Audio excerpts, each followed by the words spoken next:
J'y vais doucement en bordure de ce lac. Les lacs gelés peuvent être fatals. Ces lacs sont traîtres. C'est moitié gelé ici. Mais là, c'est de la glace solide.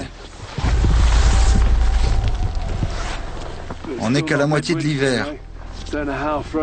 Je ne connais pas l'épaisseur de la couche de glace. Il faut se méfier de ces lacs comme de la peste. Des gens meurent chaque année en tombant dans l'eau. Quand on est obligé de traverser un lac comme ça, la meilleure solution est de répartir le poids du corps, d'enlever son sac à dos et de le pousser devant soi. Puis il faut se mettre à quatre pattes et avancer tant bien que mal.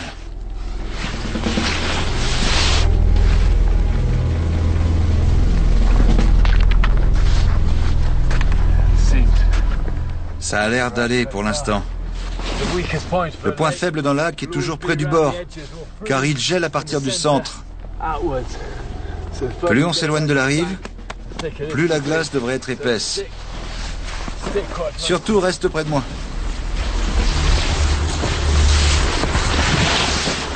Une couche de glace de 2,5 cm peut supporter le poids d'un homme, mais aucune règle n'est infaillible. À cette période de l'année, la température peut varier de 20 degrés, ce qui rend la nature imprévisible. En répartissant bien son poids, on limite déjà les risques. Je suis déjà tombé dans l'eau d'un lac gelé. Et c'est extrêmement angoissant.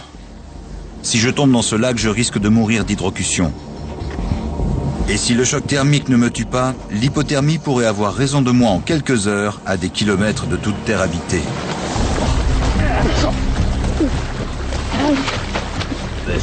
C'est vraiment glacé. J'étais presque arrivé au bout. La meilleure façon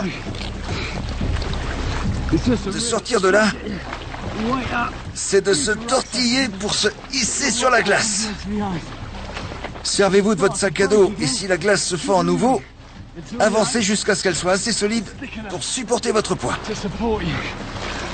L'eau glacée refroidit l'organisme 25 fois plus vite que l'air. L'hypothermie me guette et ce que je ferai dans les prochaines minutes sera décisif. Je dois à tout prix m'éloigner de la rive du lac, car il y souffle un courant d'air froid. Quelques mètres plus loin, il fait peut-être 2 ou 3 degrés de plus.